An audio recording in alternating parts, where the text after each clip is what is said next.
be screwed, feel my own adrenaline. Yeah, I do just what I do, and I hope you let me in, yeah.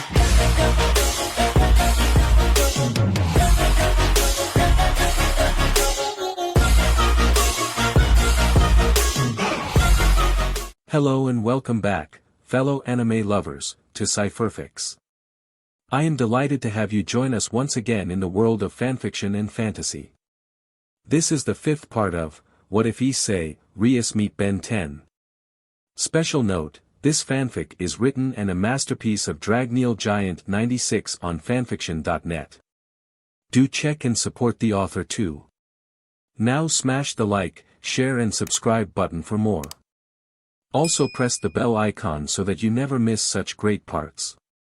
Thanks for the introduction. Now let's dive into the world. God FING damn it. Fried seethed as his prey teleported away, kicking Asia to vent his extreme frustration. This is all your fault, he grunted, punctuating each word with a brutal kick to the whimpering nun beneath him. A hand then suddenly appeared on his shoulder and sharply pulled him away from her. That's enough, a firm, female voice declared as they pulled him back. Hey! What the F, he growled, snapping his head to see who had pulled him away and stopped him from getting over losing a target. His next string of curses died on his tongue when he saw who it was. Oh, it's you.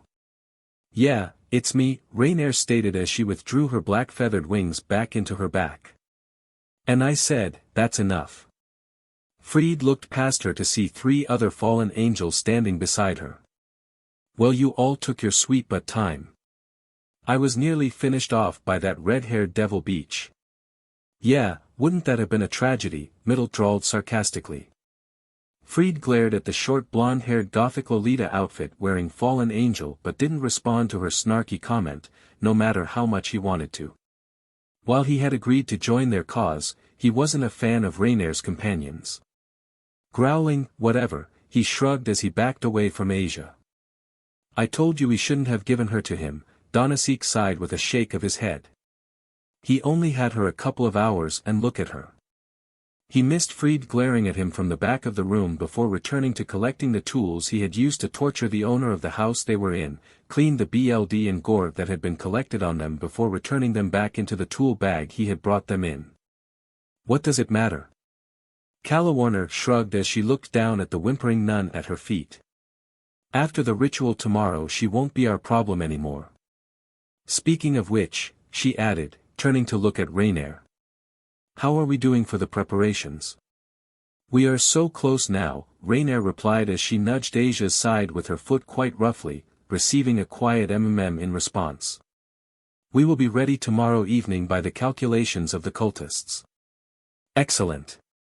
Then it won't be long before we can finally leave this SHT town, Middle sighed joyfully from where she sat on the back of one of the couches, swinging her legs slightly as they dangled below her.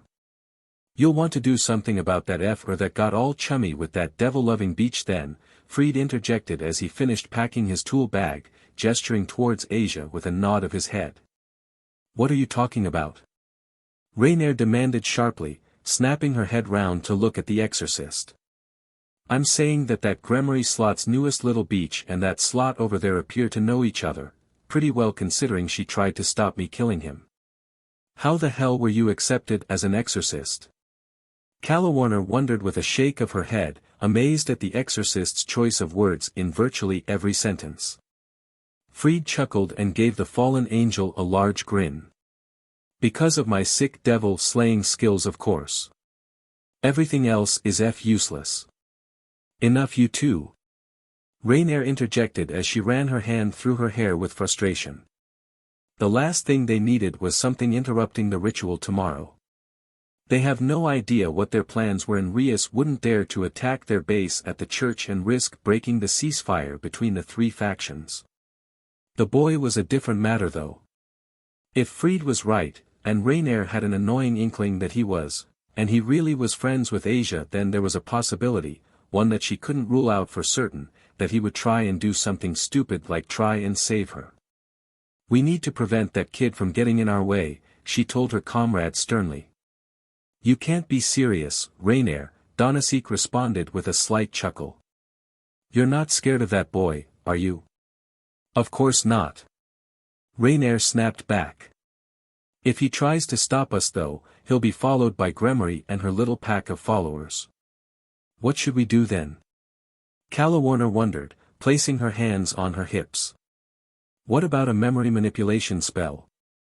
One that removes the nun from his memories, Middle suggested. Won't work. He's a devil now, Donasek dismissed immediately. Rainier raised her hand at Donasek's dismissal. Not necessarily.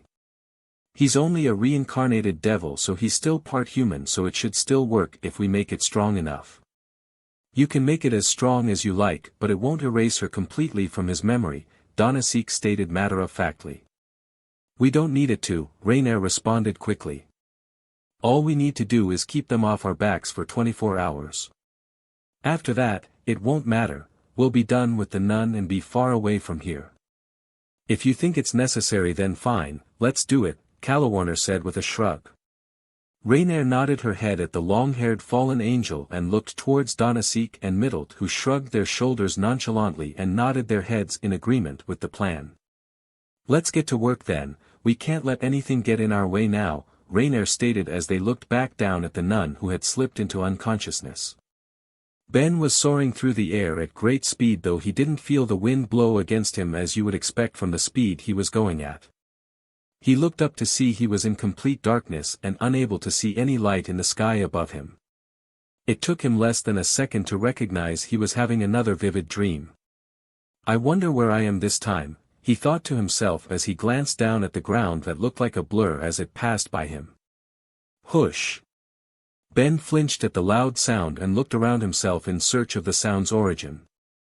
He quickly found it as he looked up to find that the dark sky above him wasn't actually the dark sky above him.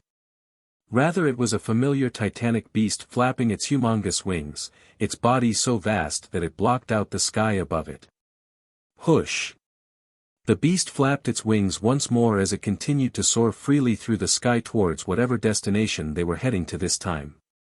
As they passed over the vast, empty terrain below them, Ben glanced on and started to recognize notable geographical features such as mountain ranges as they rose up out of the ground and reached up into the air in deep valleys that looked like great scars dotted across the surface of wherever they were.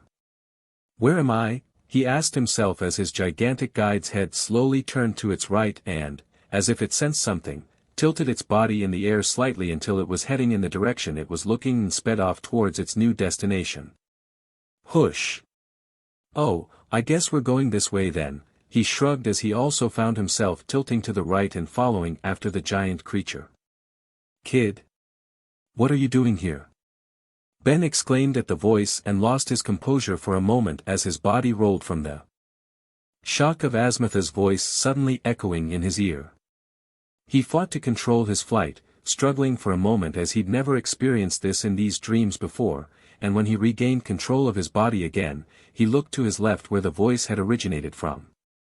Floating beside him, flying in the air above his dream guide, was a small, pulsating, emerald green orb of energy.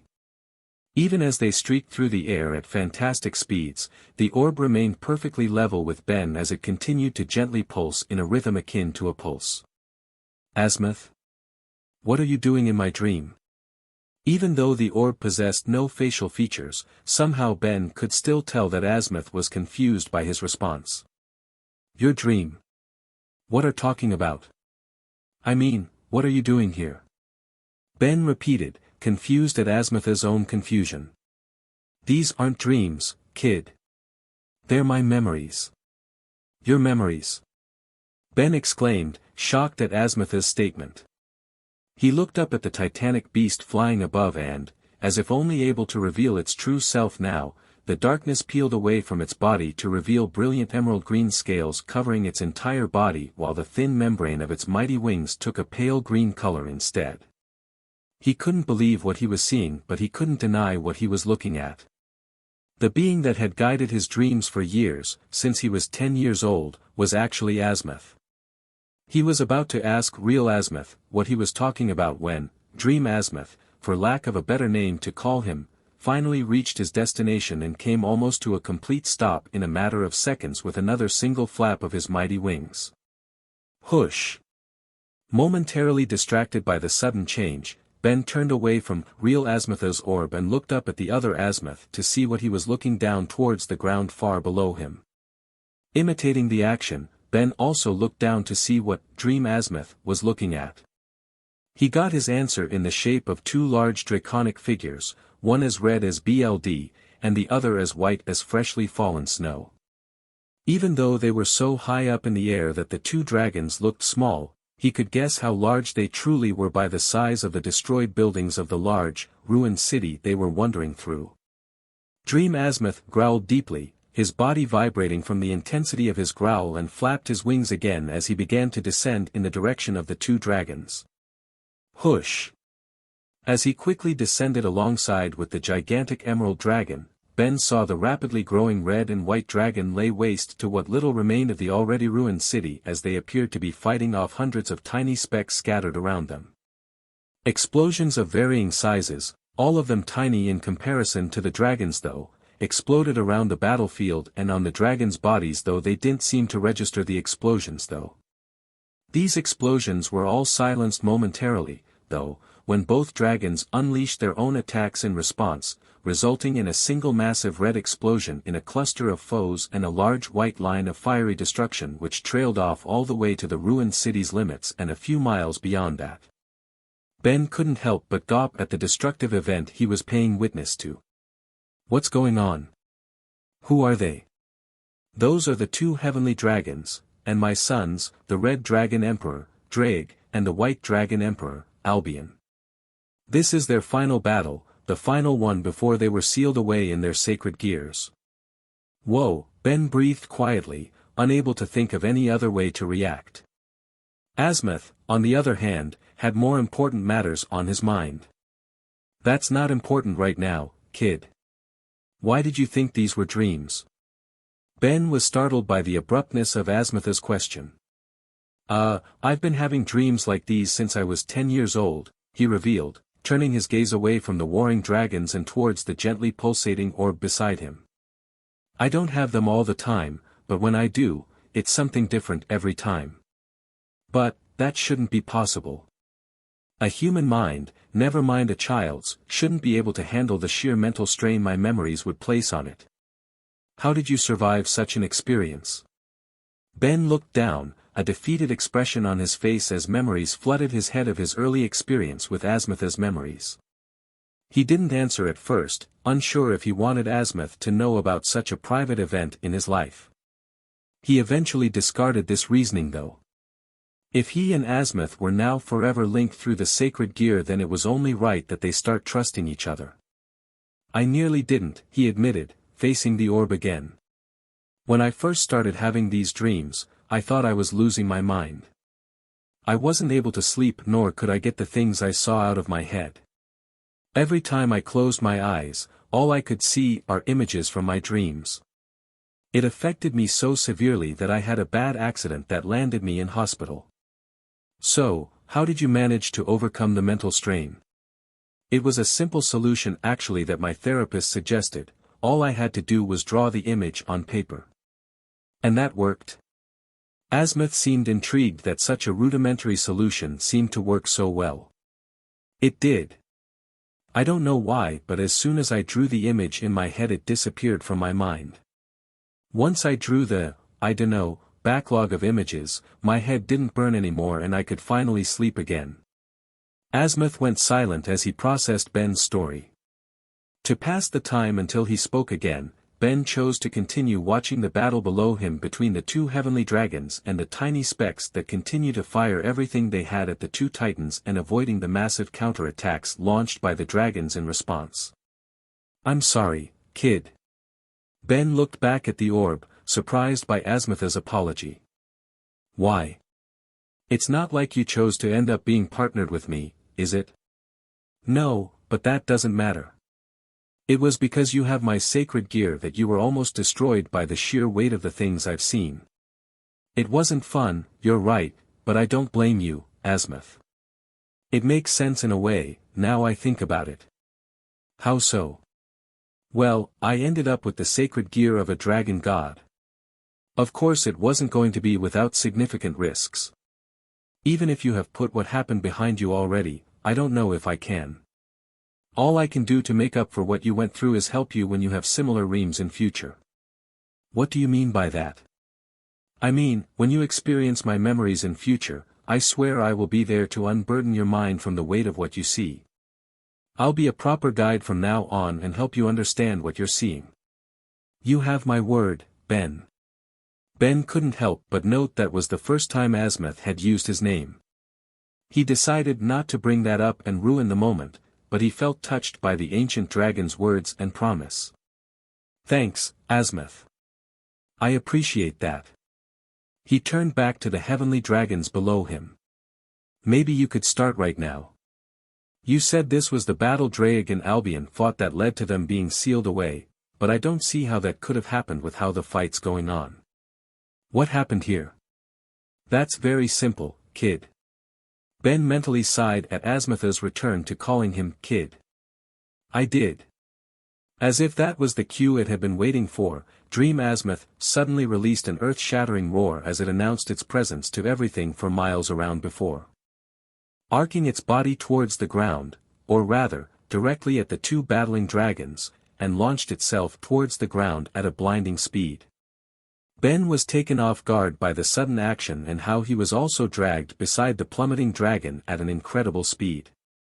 He saw the ground rapidly growing in size as he raced towards it. OSHT, he cried as Dream Azimuth impacted the ground and everything disappeared as his vision turned black. Ben's eyes slowly opened to show him looking up at a dark ceiling. From the rays of sunlight piercing through the sides of the curtain covering the window on his right, he deduced that it must be mid to late morning. He continued to take in his surroundings and quickly recognized the familiar sight of his bedroom. How did I end up back here? He wondered before the events of last night suddenly flooded his head and replayed everything he saw and experienced. He slowly brought his right arm up along his chest and felt the areas where Freed had shot him. He couldn't feel any evidence of the bullet wounds he received, but that didn't stop him from remembering the intense pain he felt when he was shot. His hand then trailed back down his body and reached for his thigh, which had been impaled by the exorcist's light blade. Again, he felt no mark on his body, but he could still vividly remember the event in his mind. "How are you feeling?" a soft voice murmured in his left ear. Ben tilted his head towards the origin of the voice and found himself face to face with Rias, only a few inches separating them, lying beside him in his bed, again. She was lying on her right-hand side and positioned in such a way that she was facing him, her right arm propping her head up while it rested on one of his pillows. Her position explained why his left arm felt numb, as she had been lying on top of it while they slept. He also realized, or rather, felt, that she had draped her left arm and leg across his body in her sleep. As his eyes locked with hers, Ben found himself transfixed by her appealing blue eyes and unable to answer her. Too lost, was he, in the stunning orbs looking right back at him. He snapped out of it when Rias nudged him gently with her shoulder and tapped his chest with her left index finger as she repeated her question. "Hey, Ben. Are you feeling all right now?" Ben blinked several times to recover himself before answering. Yeah, I feel fine, I guess, at least physically." "I relieved to hear that. So how did I end up here?" Ben wondered, changing the subject a little. "What's wrong? You don't like the company?" Rias asked with a false pout which only emphasized her natural beauty. "No, it's definitely not that," Ben couldn't help but smile back in response. "I'm just wondering how we ended up back in my room." "Well, it was a bit different this time," Rias explained as she cast her mind back a few hours. Flashback. Several hours earlier. The dark clubroom of the ORC was silent. The occupants of the room had left so quick to the aid of their team member that the room still bore evidence of them being there. Cups of still hot tea rested on their saucers on the low table and a single cup on the ornate desk. Also lying on the table was an abandoned paper bag of sweets. And then, without any warning, the tranquil quietness of the clubroom was broken by the magic circle that formed in the open space of the clubroom, and 5 figures materialized in it, the 5th one being heavily supported by the others. "Quick! Get him on the couch!" Rias ordered, giving space for the others to quickly and carefully move Ben to the couch. She paid no mind to the trail of blood that followed Ben as he was moved to the couch, an attitude shared by the others who barely even noticed the blood staining their clothes. All they cared about was making sure Ben was alright. As they placed him down on the far couch from where they arrived as gently as they could, Akino went straight to work on healing Ben with her magic while Rias paced back and forth behind the other couch as she struggled to contain her rage. Those fallen angel wretches, she seethed, clenching her teeth, just as angry at herself as she was with the fallen angels. She had sent Ben into that ambush. He was still new to being a devil and had absolutely no fighting experience, and she had sent him into the arms of a trained exorcist completely on his own without backup of any kind. You couldn't have known, Rias. The red-haired devil cast a quick glance over to Kiba at his statement before continuing her pacing. It doesn't matter. I asked him to go to that place and it nearly got him killed again. I can't let this go on any longer, she realized, crossing her arms under her chest. Those curs have been ignored for too long and have attacked my beloved servant multiple times now. They need to be dealt with. I need to contact Surzex and get an answer from him. Rias was brought out of her thoughts at the sound of Ben coughing violently behind her. She spun around to see he had regained consciousness again. Rushing over to his side, she took hold of a bloodied hand and held it tightly as his eyes fluttered open and sought her out.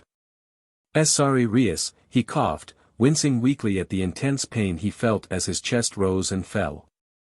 You needed to save me again. Rias shook her head slightly as she reached for his blood-stained cheek and cupped it gently with her hand, now covered in his blood as she held him. SSSSH, it's okay. All that matters is that you are taken care of. Rias, we might have an issue here, Akino spoke up as she continued applying healing magic to Ben, her hands glowing slightly as magic flowed through her. Rias quickly understood what her queen was trying to say. Akino was releasing as much healing magic as she was capable of on Ben, so much so that most of his wounds should have closed up by now. This wasn't happening, however. The wounds were closing at an incredibly slow pace and Ben didn't seem to be getting any better. What's wrong? I don't know. I'm giving it everything I've got and it doesn't look like it's working. Maybe he's still got a piece of something holy lodged in his body, Kiba interjected from the side of the low table as he watched the scene before him. Rias processed what Kiba was suggesting and nodded her head a little as she thought about it. Of course, that would explain why Akino's healing isn't working. Her devil healing magic is being suppressed by holy magic. Returning her attention back on Ben, she saw he was slowly drifting in and out of consciousness, his eyelids drooping a little. She tapped his cheek repeatedly with her hand to rouse him again and directed his attention towards her. Ben. We might have found out why we can't heal you, but we need you to tell us where it hurts most. Everywhere, Ben groaned weakly. I know it hurts, Ben, Rias tried again, hiding the concern she felt at how weak he sounded. But I need you to be more specific. Where does it hurt most? Ben thought about his answer for a moment before weakly raising his right hand, which had been hanging limply on the couch, and dragged it up his body until it reached the bullet hole near his gut. Here. Rias immediately sprang into action at this. Kaneko and Kiba, I need you two to hold Ben down. This is really going to hurt, but he needs that bullet out of him right now. Kiba and Kaneko obeyed without question and moved to hold Ben down. Kaneko went behind the couch and held Ben in place by his shoulders while Kiba knelt down by his legs. And held them firmly, restricting his movement further. With that done, Rias positioned herself on Ben's other side, right next to the bullet hole Ben had indicated. Ready? She asked, glancing between her peerage members. Ready, they all replied in unison. Rias then looked down at Ben, who was staring at her weakly, his eyelids getting heavier and heavier by the second. "Ready, Ben?" Ben took a deep breath, wincing again at the sharp pain that ran through him when he performed the simple action. "Ready." Rias nodded and placed a piece of her uniform that she had torn off in his mouth before looking down at the offending wound and placed a hand on either side of it. She took a deep breath, steeling herself for the pain she was about to subject Ben to, before she began to spread the bullet wound as wide as she could. As soon as she started spreading his wound, Ben immediately started reacting and recoiled away from the excruciating pain, but Kiba and Kaneko restrained him and held him in place while Rias continued with her grisly task. "I'm sorry, Ben, this is the only way." Ben only grunted in pain, his cry muted by the cloth he bit down on before he passed out. Once she had opened the wound as far as she could, Rias took a deep breath and, unwilling to allow her servant to continue suffering, plunged her right middle and index into the hole and rummaged around in search of the bullet. Almost as soon as she started looking, Rias winced as her finger brushed against the offending object. As a pure-blooded devil, holy objects had a far more severe effect on Rias than it did reincarnated devils like Ben. Despite this though, Rias persevered and gripped the bullet between her fingers, dislodged it from within Ben's body and pulled it free, all the while grimacing in pain from the bullet in her fingers. She did her best to ignore the pain, understanding that it was nothing compared to what Ben was experiencing. "Got it," she exclaimed triumphantly as she looked at the bullet she held. As she looked at it, her hand was engulfed by crimson energy as she used her magic to disintegrate the bullet, watching as it was completely destroyed. "And that's the end of that." She looked back at Akino who had resumed healing Ben. "How is he now?" "That definitely did the trick. He's responding a lot better now. He still needs a lot of healing though. Let's get him back to his house where I can administer the rest of his healing." Kiba, Kaneko and Akino nodded their heads in understanding and prepared to move Ben while Rias looked down at his face, relieved to see a more relaxed expression on his face.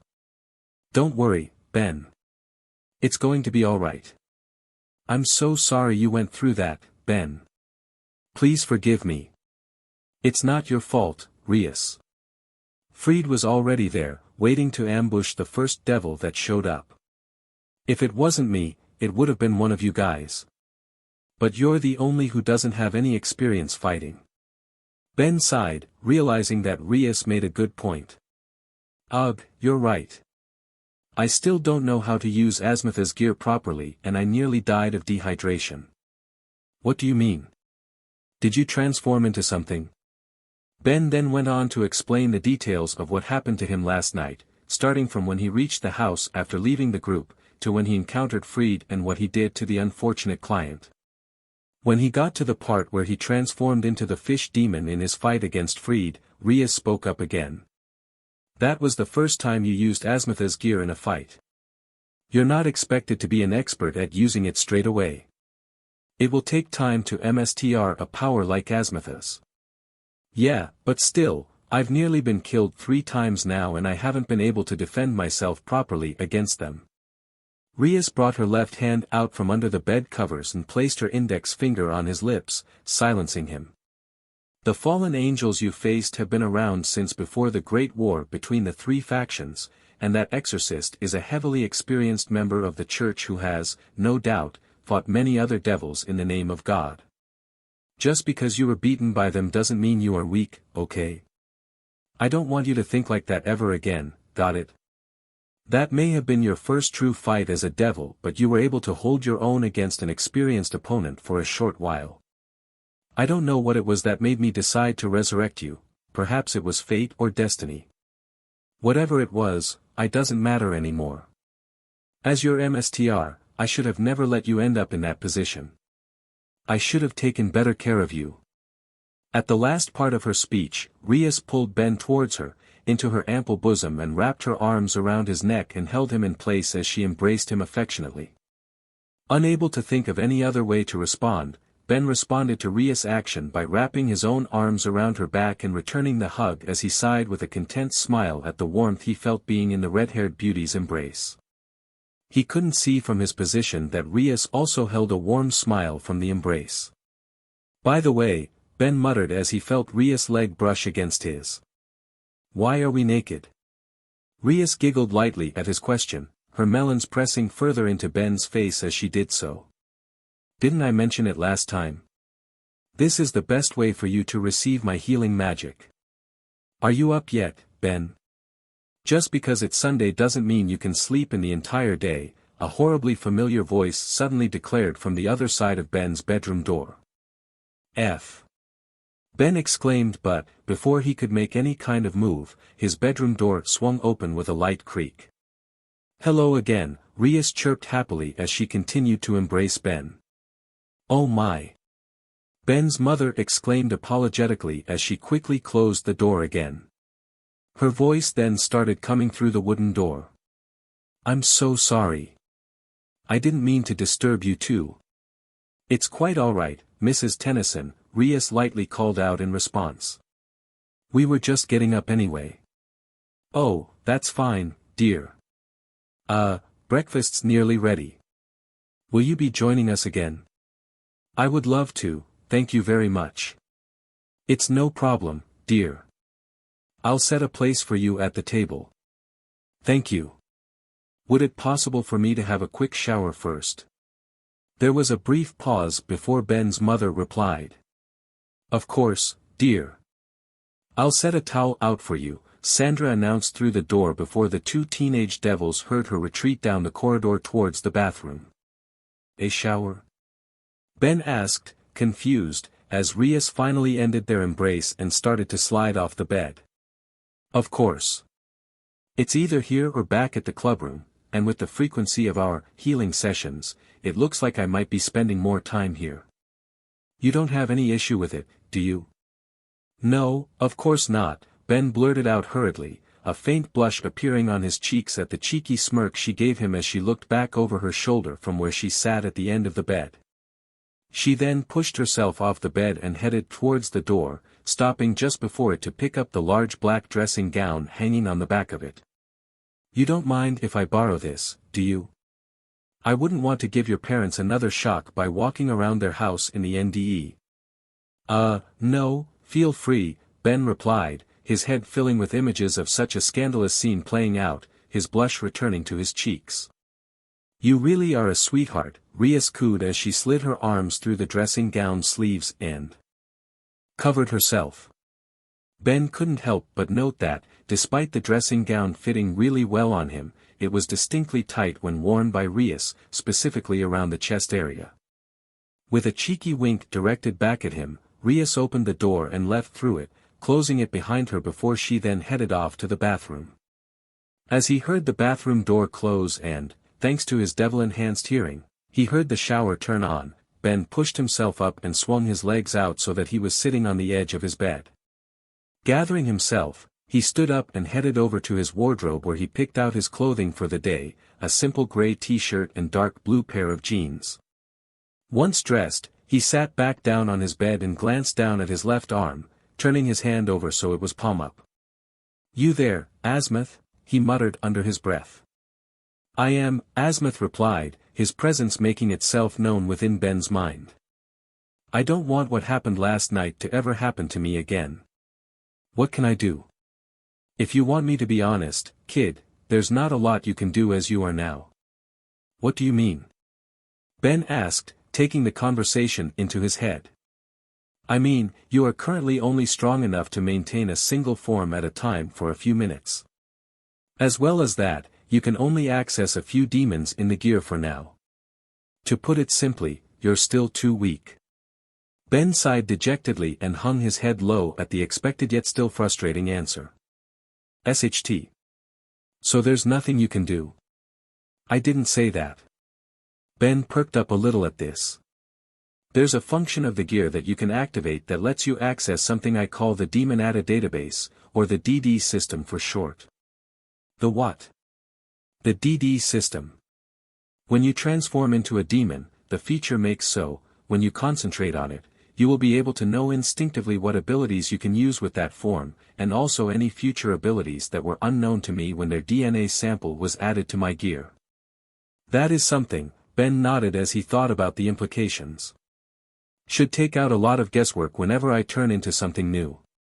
That was the general idea, considering it would be a human who inherited my gear and, most likely, wouldn't know anything about the underworld or supernatural. Speaking of which, I was only able to acquire a few dozen different DNA samples before I was sealed away. What do you mean? I mean that should you encounter a demon species I failed to get a sample from and touch it with my gear, then a sample will be collected and you'll be able to turn into that demon. Ben whistled a little at this. Whoa, that's kinda cool, he muttered aloud. What is? Ben's head snapped towards his open bedroom door where Rias was standing, his dressing gown draped over her arm and the other resting on her hip. Where did you get those clothes from? Ben wondered as he glanced at her outfit. When she had left him to have her shower, she had been clothed in nothing but his towel. Now, though, she was wearing a simple yet elegant red button short-sleeved shirt, a pair of dark blue jeans that hugged her legs and rear in just the right way, and a pair of snow-white socks. As always, Rias looked absolutely stunning in anything she wore. Magic. Duh. That was the only answer he got as Rias gave him a playful smirk as she hung his dressing gown back on its hook. Don't change the subject though, what's cool? I presume you were speaking with Azimuth. I was, yeah. He was just teaching me more about my gear. Good. I'm glad you aren't letting what happened last night get you down. Now, shall we head downstairs? I don't want to keep your parents waiting. Ben groaned as he remembered what was waiting for him downstairs. No doubt his mom had already told his dad about what she saw again. Arg, I suppose so, he groaned, not enjoying the enjoyment Rias was obviously taking in his embarrassment with the situation.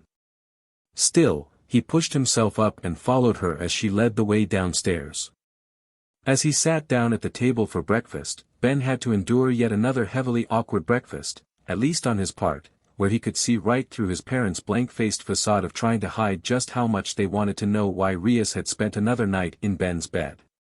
Instead of asking their burning question, though, they merely acted the part of hospitable host and made sure Rias had a good breakfast before she left. Once it was finally over, the two teenagers excused themselves and quickly left the table, but not before Rias thanked his mother for another wonderful breakfast and moved back into the entrance hallway on their way back up to Ben's bedroom. Once they were inside and Ben closed the door behind him, Rias spun around to face him, her arms crossed under her chest. I need to head back now. There's still a mountain of work I need to do. I wasn't able to do any of it because of all the excitement last night. Sorry. No need to apologize. My life is now certainly a lot more interesting now that you're in my peerage. Will you be joining us at the clubroom tonight? Ben held a look of confusion as he stared back at Rias. Why wouldn't I? After all's said and done, you did have a close encounter last night. I'll understand if you want to miss the club meeting tonight. Oh yeah. Don't worry about me. I'm fine now. So, I'll see you at the meeting tonight? Yeah, I'll be there. I'm glad to hear it. I'll see you again back in the clubroom then. With an affirmative nod from Ben, Rias created a small magic circle in the center of his room beneath her feet and disappeared in a flash of red light, leaving him alone in his room once the light was gone. Not wanting to be in the house with his parents who he knew, without any doubt, were just waiting for the opportunity to start grilling him as to whether there was anything going on between him and the stunningly appealing redhead that had been found sleeping in his bed twice now, Ben decided to get out of the house before they had the chance to start that conversation, perhaps even hoping they would forget about it and move on with their lives. Opening his curtains to see the appealing morning outside, Ben decided to go for a run. Quickly changing into a sports shirt, pair of black training shorts and a pair of trainers, Ben descended back down the stairs, completely ignoring the sounds coming from the kitchen/dining room from his parents cleaning up after breakfast, and left the house before they realized he was heading out. Once he was outside, he performed a basic warm-up before picking a random direction and headed off in his chosen direction at a light jog. Sometime later. Ben's jog took him to a deserted local park a few neighborhoods away from his own. As he jogged up to the small park's entrance, he slowly came to a stop and glanced at his watch to see how long he'd been running for. His eyes widened in shock when he saw that he'd been running for just under 2 hours. Thinking his watch must be wrong, he then pulled out his phone from the back pocket of his shorts and looked at the clock to see it said exactly the same thing as his watch. Whoa, how is that possible, he thought as he looked over himself. He had always managed to keep himself physically fit and, though he wasn't bulky or packed with huge muscles, he still worked out every now and then to the point where he ended up with the lean, muscular body he had today. Even with his athletic build though, there's no way he wouldn't have affected by the time he had been running for. Instead of this, though, his breathing was calm and regular, he was hardly sweating, and none of his muscles were aching despite him having only just stopped running. Is this another perk of being a devil? He wondered as he pocketed his phone again and made his way into the deserted park. When he had set off on his run, he'd planned on stopping wherever he ended up for a bit to catch his breath before deciding what to do next. However, seeing as he's just found out another way in which his body has changed since he was resurrected was a massive boost to his stamina and physical capabilities, he decided to change the plan. Glancing around the park, Ben caught sight of a set of monkey bars over in the children's play area. Maybe I should see what else I can do now, he mused as he jogged his way over to the high bars. Upon reaching them, he reached up with his hands and took a firm hold of the metallic bar directly above his head and, taking a deep breath, he performed a single pull-up. Having always struggled to successfully perform even a single pull-up without great strain to his muscles, shock occupied Ben's face once more when he suddenly found himself hanging in the air, his chin now a few inches above the bar he was holding while his knees were level with his waist, and next to no strain being applied onto his muscles. He tilted his head to look down, astonished at how easy the act had been and, once more, marveling over his new body. SHT. This is incredible. Immediately wanting to test what he was now capable of, Ben proceeded to perform as many pull-ups as he could do now, stopping at just short of 40 pull-ups when a shot of pain shot through his body from his stomach, specifically where he had been shot. Grunting at the abrupt pain, he quickly let go of the metal bar and fell back down to the ground, landing in a crouch at the last second before hitting the floor. He brought his hand up and placed it over his sore wound, taking several deep breaths as the pain subsided. SHT, guess it's not as healed as Rias hoped. His mind thought back to last night with his fight against Freed. For some reason, he felt there was someone else in that house that he had met but, for the life of him, he couldn't remember who. All he saw in his head was a dark blur standing between him and the mad exorcist, and the blur being brutally beaten by Freed and the feeling of intense anger at being unable to help them. As his breathing became more relaxed and returned to normal, Ben caught a glimpse of movement in his peripheral vision.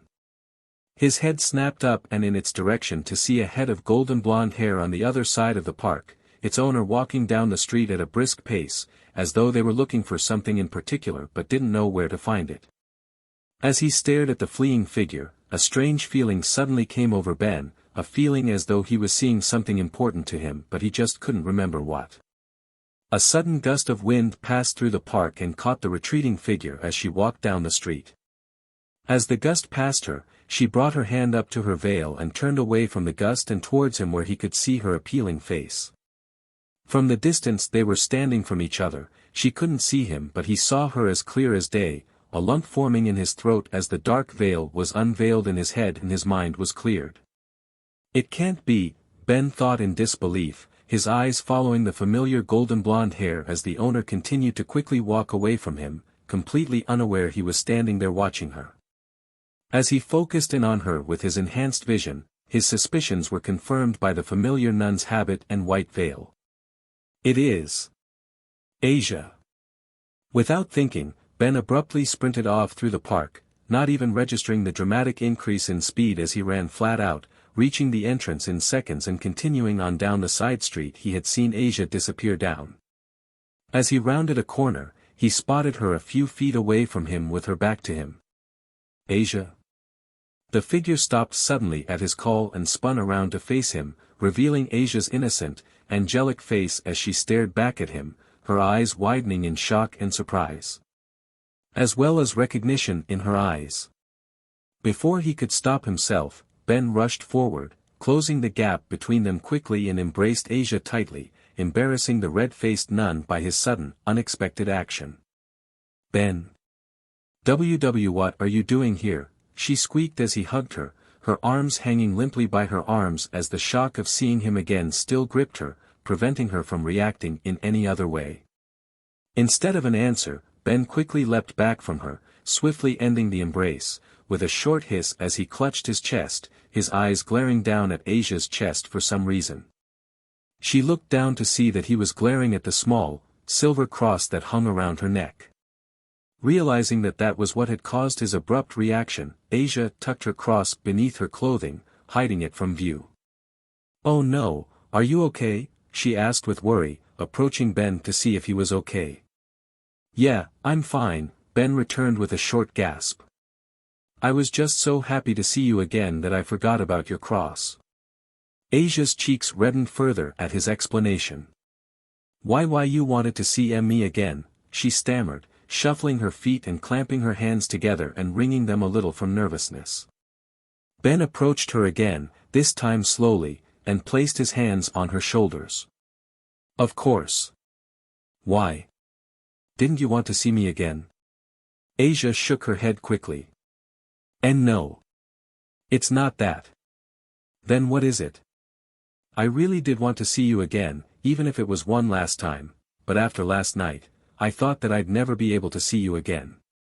This reunion must be a blessing from God." Asia brought her hands, still clamped together, up to her face and started muttering a prayer of thanks to God.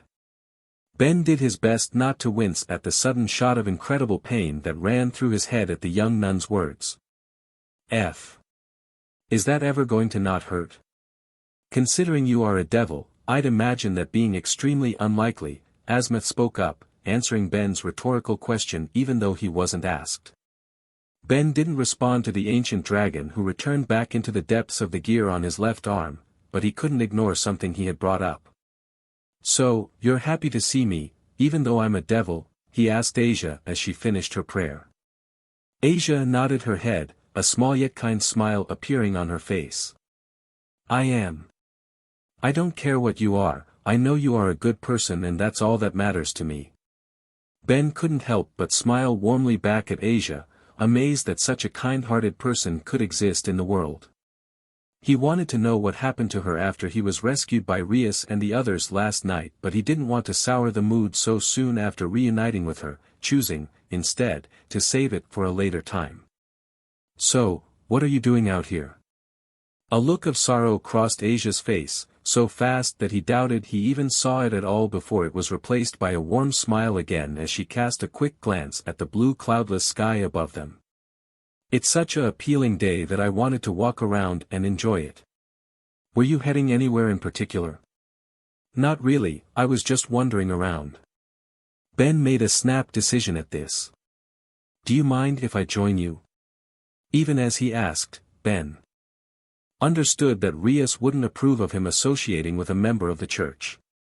She never stated outright that he was forbidden from contacting Asia, but it didn't take a genius to understand why it wasn't a good idea for a devil and a church member to interact so familiarly.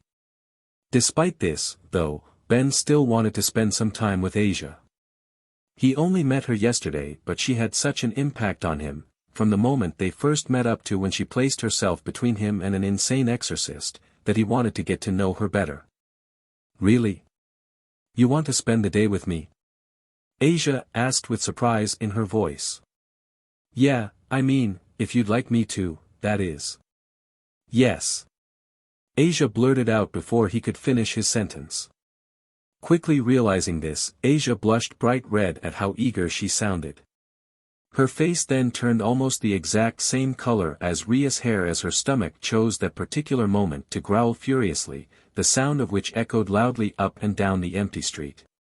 A small smirk managed to sneak its way onto Ben's face, unable to fully contain himself at how cute Asia looked when she was blushing in embarrassment. The smirk lasted only for a second or two before he decided to put her out of her misery. Should we get you some food first? Asia didn't answer him. Instead, she whined adorably, her cheeks puffed out and still a deep shade of red from embarrassment, nodding her head a little to indicate her answer. Come on then, I know somewhere we can go, he stated, gesturing for her to follow him as he led the way down the street towards the town center, Asia following him closely. A few minutes later. What is this?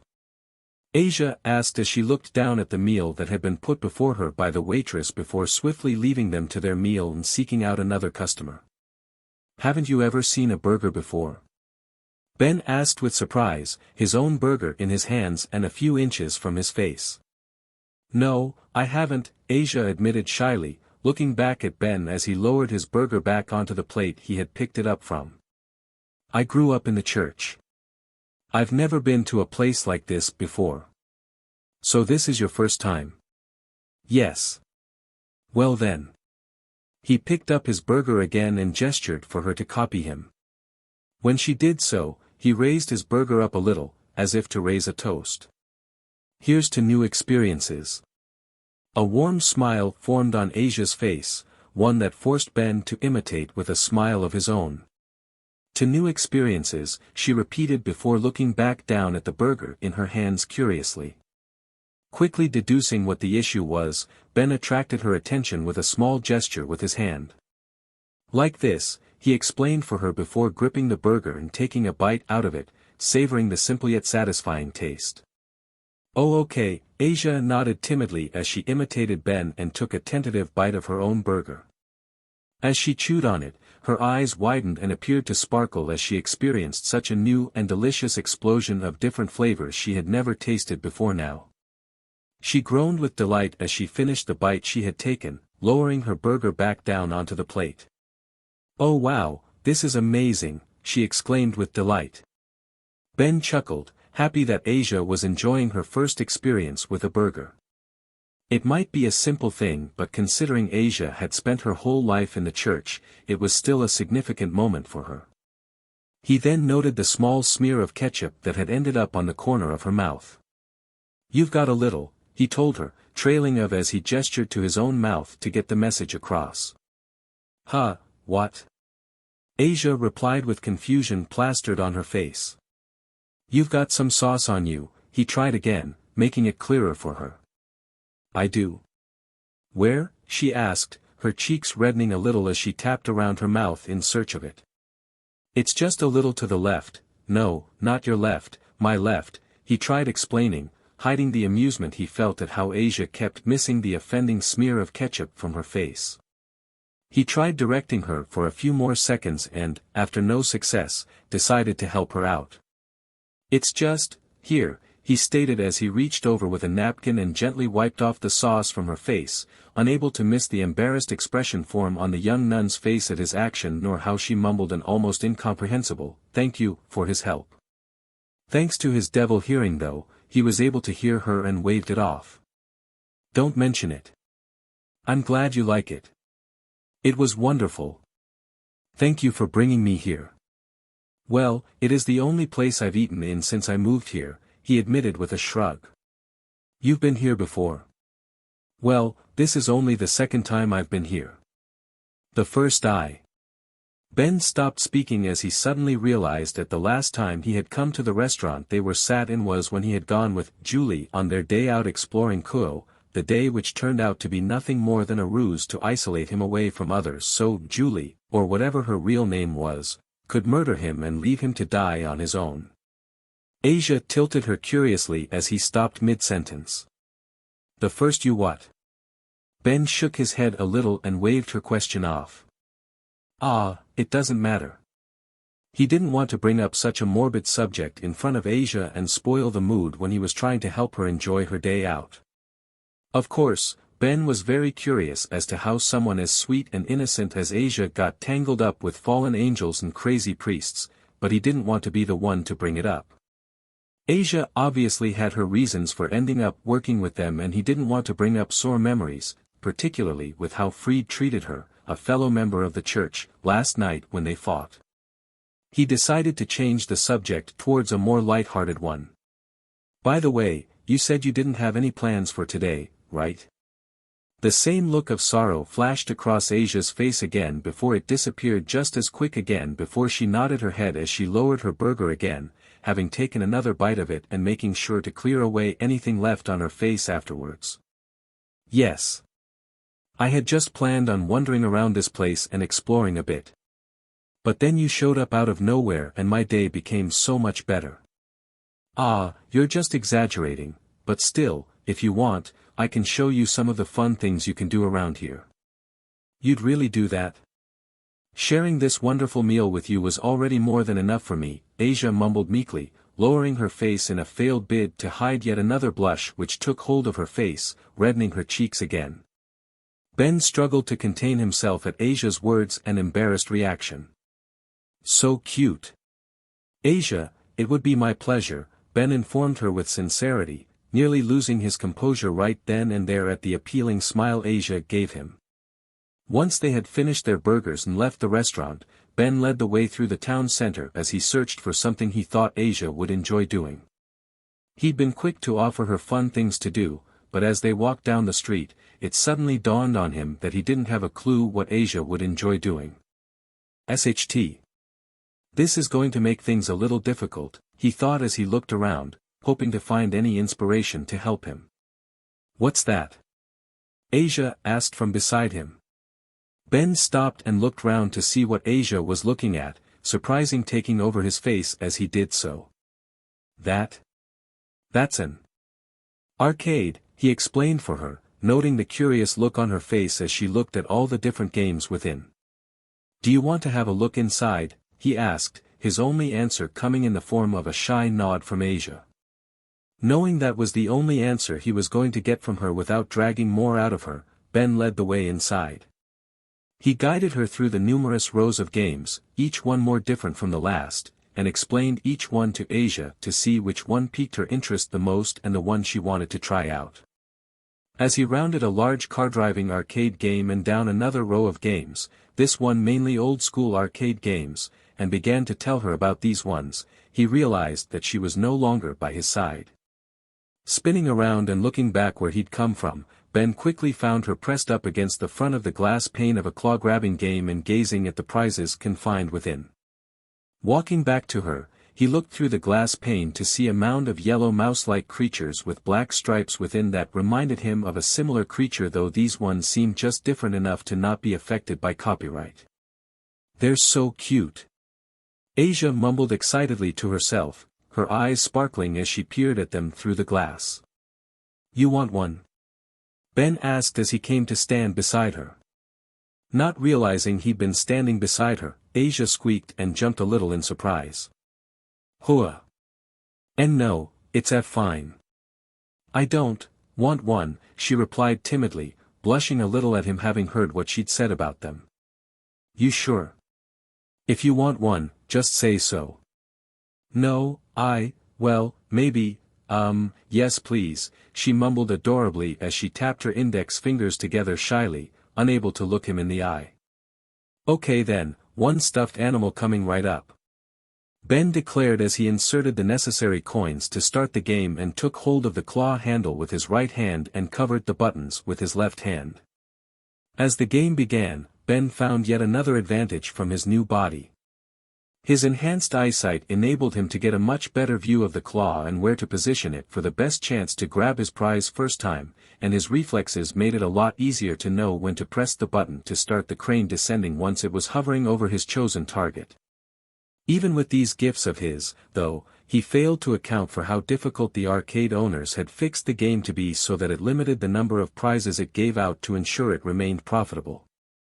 Not one to give up at a hurdle though, Ben persevered and, after failing his first 2 attempts, he inserted more coins into the machine and started his 3rd attempt, cheering in triumph as the claw rose back up with his prize in its clutches where it then maneuvered towards the dump slot and dropped the stuffed animal in its clutches. As it fell into the dump slot, Asia reached down and pulled it out of the machine and held it close to her chest, her lips forming into a large, bright smile as she hugged it tightly. Thank you so much, Ben. I will cherish this for the rest of my life. It's nothing special, Ben responded, rubbing the back of his head, a little embarrassed at how much Asia seemed to love the simple prize he had won for her. Oh, but it is. Asia quickly retorted as she nuzzled the stuffed animal against her cheek affectionately. Every time I look at it, I will always remember the fun I had today, and it was all because of you. Ben chuckled awkwardly at the praise he was receiving for what he thought was a simple thing that Asia was making a bigger deal of than it actually was. Unable to look directly at her as she beamed at him happily, he looked away and caught sight of something that gave him an idea. If you're wanting something to remember today, then how about we get a picture taken? A picture? Ben pointed towards the photo booth resting against the wall at the end of the row of games they were standing in. That machine takes pictures of people. Yeah. Quite a few people come here to get their pictures taken. What kind of people? Asia asked curiously, the stuffed animal still held close to her chest. All sorts of people, but I suppose the main ones are couples dating and friends. Asia perked up at something Ben said and looked back at him with a determined look on her angelic face. Yes. I want us to try that, she declared, a little more forceful than she perhaps intended, as she led the way over to the photo booth with Ben following behind her. How does it work? She wondered as she examined the outside of the booth. Well, firstly we need to head inside so. He drew back the booth curtain and held it open for Asia. After you milady. Asia's cheeks reddened a little at this, but she still headed inside and sat down on the seat inside. Once she had entered, Ben joined her, letting the curtain fall behind him. What next? Next we choose how many photos we want. He tapped the screen to start up the machine. So, how many would you like? I'm okay with just one. You sure? Asia nodded her head timidly. Okay then. Next you get to decide what decorations you want on the photo. And me? Sure, it's your photo to remember our day together, so you should decide what you want. Oh, okay then, Asia replied as she leant forward and looked at the array of different decorations she could choose from. There's so many to choose from. There's no rush. Just take your time. Okay, then I choose this one, she announced, pressing the button of her choice. Great, now all that's left to do is pose for the picture, Ben stated as the screen before them brought up a countdown, starting at 10 before it started to count down. P-pose? 9. 8. Yeah, just make sure you decide quickly before the picture is taken. 6. 5. What pose should I do? It doesn't matter, just do whatever you want. Whatever I want. 3. Yeah, it's your photo, pose however you like. 2. Just make it quick, Ben added as he adopted his own pose, smiling broadly at the camera, his left hand giving a peace sign with his middle and index finger. 1. Okay, I'll do it. Flash. Once the picture was taken, Asia quickly fled from the booth, her face so bright red in color that she was forced to cover her cheeks with her hands to hide the immense embarrassment she felt from what she just did. Ben re-emerged from behind the booth curtain, the stuffed animal he won for Asia in his hand as she had forgotten it in her hurry to leave the booth. I'm so sorry I did that. Asia blurted out, unable to look Ben in the eye as she spoke. I don't know what came over me. Hey, Ben approached her and placed his free hand gently on her shoulders. It's fine. You've got nothing to worry about. Really? Asia mumbled meekly, glancing up at him. Really, he stated with a comforting smile as he handed Asia's stuffed animal back to her. I mean, sure it was surprising, but you did something you wanted to do and that's great. He was interrupted from saying anything further at the sound of beeping coming from the booth to signal the photo was ready. That was quick, Ben thought as he went back to the machine just as the photo was released into the small tray beside the curtain. He picked up the photo and looked at the final result, smiling at what he saw. See, what did I tell you, he smiled as he picked up the photo and brought it over to Asia for her to see. He held it out to her and she took it apprehensively and examined it. The final result was a picture in which was in his chosen pose, his left hand making his chosen sign while his right hand was wrapped around Asia's waist, while Asia herself had, just before the photo was taken, chosen to embrace Ben with her arms wrapped around his waist while she rested her head in the crook of his neck, a brilliant, bright, beaming smile flashing at the camera from her. The border that Asia had chosen resulted in the final picture being surrounded by a variety of flowers of different colors. So, what do you think? Asia didn't respond. Instead, she just looked at the photo in her hand in silence. If you don't like it, we can just take another one if you want, Ben said, unnerved by Asia's silence, turning back to the booth with the intention of starting again until they had a photo that Asia liked. It's perfect. Ben spun around to look back at Asia, thinking he'd misheard what she'd said. Huh? Asia raised her head to look at him. He was shocked to see her eyes were teary and, if it weren't for the happy smile on her face, he would have believed she was upset by the photo. I love it. It's perfect, she repeated as she held the photo close to her chest, over her heart. Ben smiled warmly and returned to stand by her side. She glanced up and locked eyes with him, her smile remaining on her face. Thank you. Don't mention it, he replied. We're friends after all, aren't we? Asia beamed brightly at his words, her watery eyes threatening to start crying for real. Yes. A few hours later. I had so much fun today. Asia exclaimed cheerfully as she tightened her hold over her stuffed animal toy, the picture they had taken stored in the satchel she hung around her neck.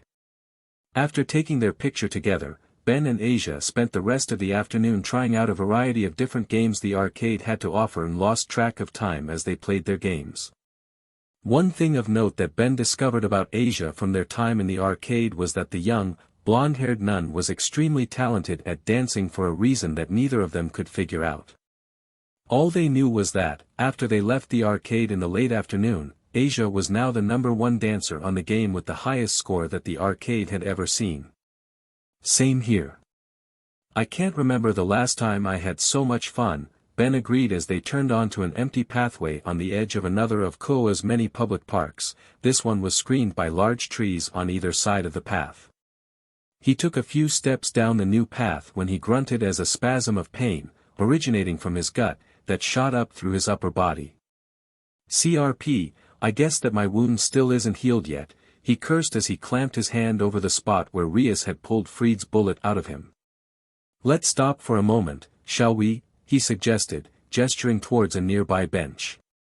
Asia noticed his faint grunt of pain and how he clutched his side. You still haven't fully recovered from your injuries, have you? She deduced sadly.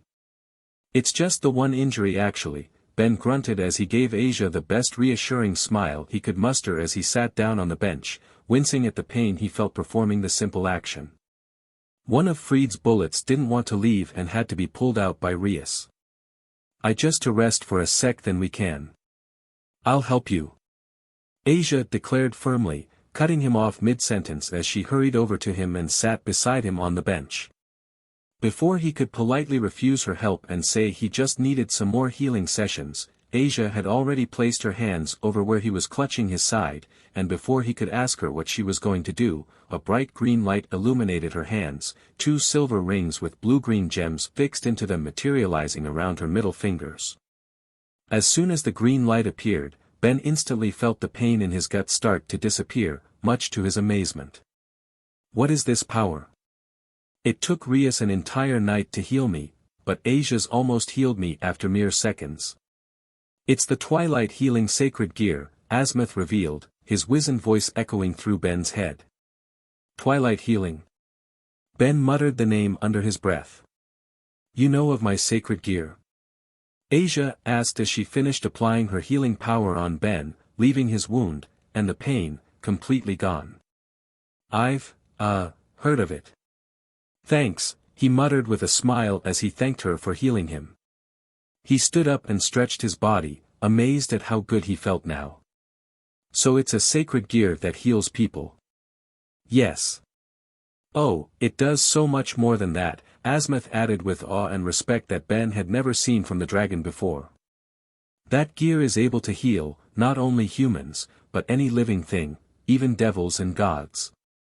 In terms of power, I argued that it should have been classified as a Longinus. Ignoring the last part of what Asmith said and saving it for later, Ben focused on the first thing he said. Wow, you can heal devils too. That's amazing. You're too kind, Asia muttered with a false smile that Ben quickly saw through. When tears started to fall down her cheeks, he grew concerned. CRP. Sorry, I didn't mean to upset you, he apologized, sitting down beside her again and placing a hand on her shoulder to comfort her. Asia shook her head at his apology. No, you didn't upset me. I was just thinking back, that's all. Asia then proceeded to reveal her story to Ben. She revealed that she had been abandoned by her parents not long after she was born, having been left outside a small convent. The nuns who lived there took her in and raised Asia as their own, teaching her the ways of the Catholic Church. She learned about her power to heal when she was just 8 years old, where she found a severely injured stray dog and prayed for it to be saved, amazing everyone around her when a miracle occurred and she healed the animal completely, making it healthier than it had ever been before. This event caused the church to take great interest in her and her power, taking her away from the convent and nuns which had raised her and to a larger church where she was declared a saint. Once she was canonized, many believers and pilgrims flocked from all over the world to the church she had been brought to, where she would heal them of their ailments, saving hundreds of people in the process. Despite her title, though, Asia was always alone and unable to make friends with any of the other children who lived, either in the church itself or the large town it was part of. Her status as a saint made everyone view her as different and left her alone with nobody she could talk freely with. One day when she was walking through the church gardens, Asia stumbled upon a severely injured devil. Unable to let him succumb to his grievous wounds, Asia used her power to heal him, unaware that doing so would change everything. Upon discovering that she possessed a power that healed creatures as evil as devils, Asia was stripped of her sainthood, branded a heretic and a witch, and forced to flee from the only home she knew and take up work wherever she could help people with her power. So that's how you ended up with the fallen angels, Ben deduced in as calm a voice as he could while his knuckles were white from how tight he was clenching them. He was both furious and disgusted with those in the church who had not seen Asia for the angelic creature she was, using her for their own goals and discarding her as soon as they judged her no longer useful to them. While he was furious with those who treated Asia so cruelly, he was just as much amazed that, despite the hardship that she had to experience at such a young age, Asia was still such an amazing person who was one of the kindest people he knew. Asia nodded sadly. Yes, they found me and offered to help me if I joined them. She clasped her hands together and bowed her head slightly. I believe all of my suffering has been a test from God, a trial I must overcome to be closer to Him. I believe that, if I pass this test, He will grant me my wish. Your wish? Yes, Asia nodded, unable to stop the tears which now trickled down her cheeks. My wish is to have a normal life with lots of lifelong friends I can talk with and do all the wonderful things friends do. As the tears running down Asia's cheeks intensified, Ben quickly reached over and took the weeping nun in a comforting embrace. God must have been listening to your prayers. What? Asia asked tearfully, wiping away the tears in her eyes, too upset to be embarrassed by how close Ben was now. I'm your friend. We had a lot of fun today, didn't we? I don't care if it's frowned upon for us to be friends, you are one of the most amazing people I know, Asia, and I'd be an idiot not to let you know that someone cares about you and will always look out for you. At Ben's heartfelt declaration, the last barriers around Asia collapsed and she couldn't help but release a fresh wave of tears, these ones of happiness though, as she returned his hug with her own. Thank you, Ben, she cried, as she wrapped her arms around him. Ah, that's so adorable. I think I'm going to puke. The two embracing teens broke their hug quickly and spun around to see the new arrival who had interrupted them. Ben glared at the perpetrator. "You," he glared, clenching his fists again. "Ugh. Why are you still alive, bstrd? Why couldn't you just die like you were supposed to? I'm glad I disappointed you. Rainier?" Asia exclaimed in shock, wiping away her tears with her sleeve. "So that's your real name, huh?" Ben sneered, glaring up at the figure hovering above them, her black feathered wings protruding from her back. Her attire consisting of the same BNDGGR-like leather outfit she had worn when she killed him. The one who had tricked and manipulated him with magic with the goal of murdering him. The fallen angel Rainier ignored Ben's glare and focused her attention on Asia, who was hiding behind Ben, fear in her eyes as she peeked around him. "How did you find me?" she asked fearfully, shaking in fear. Rainier chuckled and crossed her arms under her large chest. "You really surprised us when you ran away, Asia. Even though you kept saying you would, none of us thought you actually had the guts to try it. Donasek and Middle both thought you'd skip town, but it looks like they were mistaken." Ben's eyes widened at Rainier's words. "What?" He turned back to look at Asia's fearful, teary-eyed expression. "You were trying to escape them?" Asia looked back at him fearfully before nodding her head. "Then why didn't you tell me?" he demanded, tears forming in his own eyes as it instantly and horribly dawned on him what he had done, even if he didn't realize it. Asia was trying to escape the fallen angels. That was what she was doing when he saw her. She had been trying to escape, and him being the stupid moron that he was had gotten in the way of that.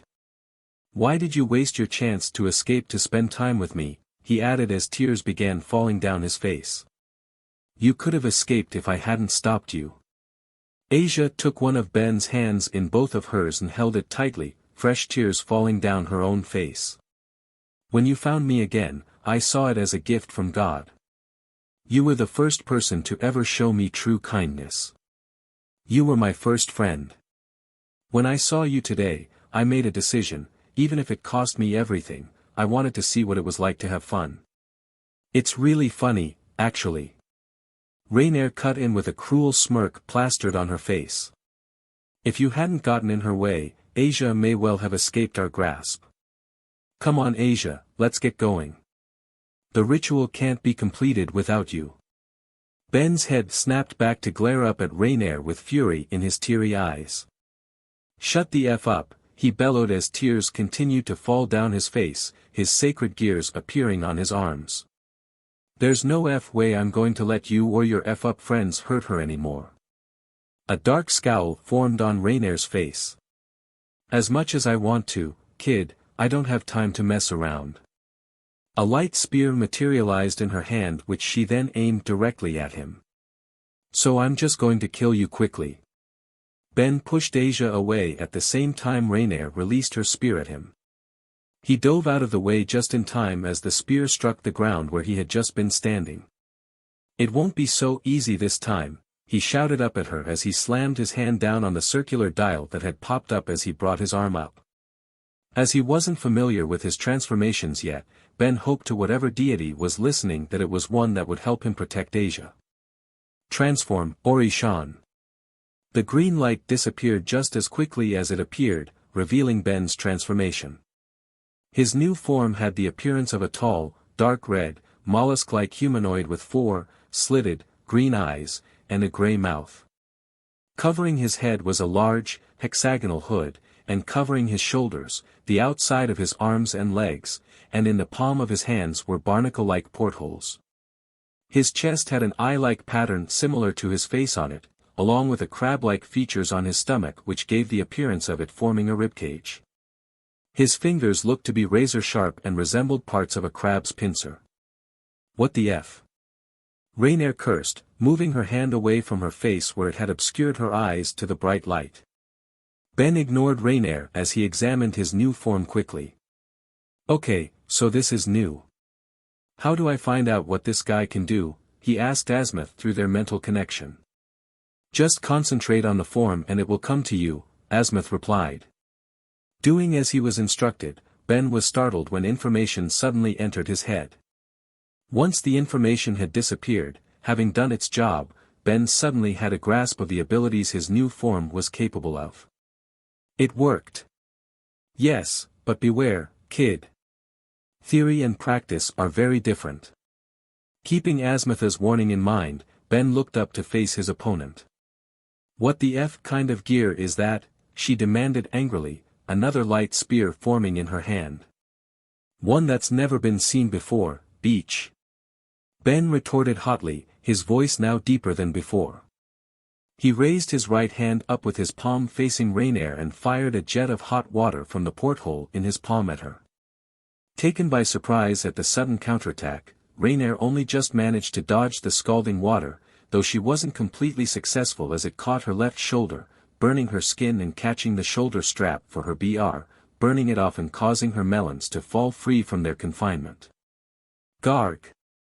You bstrd, she hissed, clutching her burned shoulder instinctively with her right hand. She then gasped in pain as two light spears materialized in her hands before throwing them, one straight after the other, down at him. SHT. Ben thought as he dodged the spears strkng towards him, amazed at how quick he was now in this form and how he was able to fire a short burst of water to the side to give him a small boost. Recovering from the attack, Ben held his palms out towards his feet and fired a burst of water which launched him into the air towards Rainier who, though she hadn't expected him to make the move he did, managed to avoid him as he launched himself at her, swiping at her with his razor-sharp claws as he passed her. Ben landed a few feet away from her in Asia with a dull crack as he split the stone pathway where he had landed. I don't have time for this SHT. Rainier seethed through gritted teeth. When she saw Ben there with Asia, she had hoped she could correct her mistake and get two birds with one stone, killing him once and for all before taking Asia back to the others. Now, though, she'd only be able to do one of her tasks. Turning away from the water demon fighting her, Rainier swooped down towards a fearful-looking Asia who gasped at the fallen angel descending upon her. Realizing what Rainier was going to do, Ben sprinted back across the path he had leapt across towards Asia. Seeing that Rainier was going to reach her before him, he reached behind himself and released another burst of water which gave him a boost of speed, crossing the space between himself and Asia very quickly. Unfortunately, even this sudden boost of speed wasn't enough though as Rainier reached Asia when he was still a few feet away and took a rough hold of her arm. You're coming with me, she snarled as a purple magic circle appeared beneath their feet. No. Ben bellowed, stopping the water flow in his right arm which he then reached out ahead of himself with towards Asia. Asia mimicked his action and reached towards him with her own arm. Ben, she began to say, tears still flowing from her eyes, as she and Rainier disappeared in a purple flash of light. Ben ground his feet into the ground to quickly stop himself, stopping just before where Rainier and Asia had disappeared. When he came to a stop he fell to his knees and slammed his armored fists into the ground, leaving an indentation in the ground. He bellowed loudly, barely even noticing when he was consumed by red light which reverted him back to his normal form again. He'd failed to save her. Even though he was now able to use his power against people like Rainier he was still incapable of using it to save someone. Calm yourself, Asmatha's deep voice murmured as soothingly as the ancient dragon was capable of. But I lost her. Not yet. They need her for something. They mentioned a ritual that they needed her for, and there's only one place they can perform a ritual without being discovered by the young Grimoire. Ben's eyes widened in realization. The church. Exactly. You can't do anything on your own though. You're nowhere near powerful enough yet to handle multiple fallen angels by yourself. Ben had to admit that Asmath was correct. If he was going to save Asia he needed Rias' help. Taking several deep breaths to calm himself down, Ben picked himself up off his knees. As he did so, he spotted something lying on the floor a few feet away from him which he recognized immediately. The stuffed animal he had won for Asia. He walked over to it and knelt down to pick it up. As he did so, he brought it to his chest and held it tightly. "Don't worry, Asia. I'll give this back to you." Keeping hold of the toy, Ben took off at a sprint in the direction of Kuo Academy where he hoped he would find help. So alright folks, that's all for today. Stay tuned for part 6. Do subscribe, like and share for more such videos. Also check out the story and author Dragneil Giant 96 on fanfiction.net. Press the bell icon to be notified first on release. See you in the next video. Till then, goodbye.